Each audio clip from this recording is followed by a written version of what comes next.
Bonjour madame, bonjour messieurs. Au programme de la sélection littéraire d'Olivia de Lamberterie du jeudi, deux livres qui racontent le monde. C'est très ambitieux cette affaire-là. Qui raconte le monde. Oui, qui raconte le monde, qui raconte le Japon surtout. Pour commencer. Coup de cœur pour un livre qui s'appelle Les Évaporés du Japon, publié aux Arènes. Moi, ce que j'aime avec les livres, c'est quand même découvrir des sujets que je ne connaissais absolument pas. Et c'est le cas avec celui-là. Léna Mogé, elle est grand reporter, elle est rédactrice en chef de la revue 21. Et avec le photographe Stéphane Romaël, elle s'est intéressée à ces Japonais qui, chaque année, disparaissent volontairement. Alors c'est un phénomène qui a toujours existé au Japon, qui s'est accentué avec la crise. Donc vous avez quand même 85 000 personnes, ça ce sont les chiffres déclarés auprès de la police, auxquels il faut ajouter sans doute 100 000 personnes qui, chaque année, disparaissent volontairement. Qu'est-ce que ça veut dire disparaître? D'abord, c'est hommes et femmes, il n'y a pas de... Alors, hommes et femmes, ça peut être aussi bien donc, des gens qui connaissent la faillite et qui ont des problèmes d'argent, mais ça peut être aussi bien une femme trompée, ça peut être un universitaire, un jeune homme qui a raté ses examens, ça peut être un diplômé qui est en période de grand stress. Ah ben disparaître, ça veut dire que vous partez de chez vous, vous montez dans un train et vous revenez jamais. Très bien. Perte d'identité, changement d'identité probablement. Oui, alors... Est-ce qu'il y a des avis de recherche comme ça pourrait être chez nous? Il y a des enquêteurs, bien sûr. Alors, ce qui est intéressant dans ce livre, c'est que c'est une enquête vraiment contre nature. Parce que comment retrouver quelqu'un qui s'est évaporé, souvent depuis 20 ans, 30 ans, 40 ans? Eh bien, il y a une sorte de trait d'union qui est qu'il y a des évaporés, mais il y a aussi des évaporateurs, c'est-à-dire des gens qui peuvent organiser votre disparition. Et comment on les contacte? Alors, vous avez... il y a des mots de passe. Alors, il y a un portrait, par exemple, d'un monsieur qui était un monsieur qui était courtier, qui était diplômé, et puis un jour, problème d'argent, il disparaît. Donc, il part de chez lui. Alors là, il devient rien ni personne. Il fait des petits boulots. Il y a des employeurs peu scrupuleux qui font qu'on vous emploie sans savoir un peu qui vous êtes.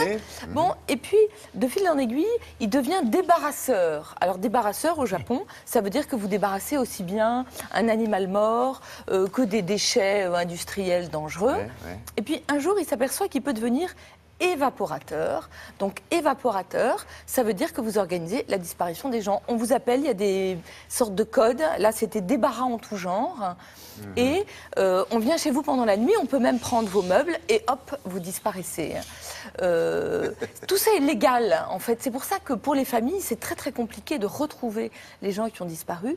Léna Mogé, elle a rencontré des gens qui sont évaporés dans la nature depuis des années. Il y a des portraits qui sont bouleversants. Hein. Il y a une femme qui, du jour au lendemain, elle est partie en laissant son mari et son petit garçon.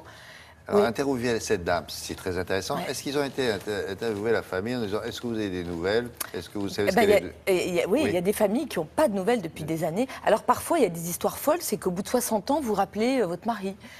C'est très, très bouleversant. Et en fait, c'est très intéressant parce que ça raconte la société japonaise et la vulnérabilité à l'échec ou à l'affront. Et dans les sociétés occidentales, en général, on se retourne contre les autres et les Japonais se retournent contre eux-mêmes. C'est très beau. Un petit dernier, rapidement pour la route, c'est assez rigolo. Le Tout va bien. Alors, c'est un homme qui s'appelle Adrien Gingold qui collectionne les titres de presse fous, absurdes, décalés. Donc ça fait penser au Gorafi, vous savez, ce site d'information parodique, sauf que là, tout est vrai. Donc vous avez des titres de ce genre-là, par exemple dans Métro, ivre, il fait la tournée des bars à tondeuse en gazon, en tondeuse à gazon, que j'aime bien. Il oublie l'heure d'été, la bombe explose trop tôt. Bah forcément, c'est dans 20 minutes.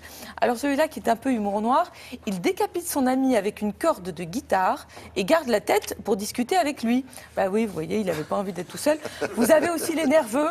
Son colocataire lui pique sa cuisse de poulet, il le tue. Ça, c'était dans Métro. Ou alors vraiment... Ça se termine souvent mal, vos histoires-là. Oui, celui-là... Non, alors celui-là se termine bien, vous voyez, c'est un maladroit. Suicidaire, il essaye de se faire dévorer par des tigres qui n'en veulent pas. C'est un vrai titre de Libération. Ça donne une certaine image de la France. Ah, j'aime beaucoup celui-là, pour la fin. Gare, 38 € d'amende pour avoir trinqué sur la tombe de son mari. C'est une japonaise peut-être? Non, c'est une française. Merci beaucoup. Ça s'appelle le Tout va bien, c'est aux éditions du Tripode. Ça cartonne en librairie, ça va être le phénomène pour Noël. De Noël. Merci beaucoup, puis je ne dois pas vouloir valoir une fortune. Non. Allez, une revue de presse.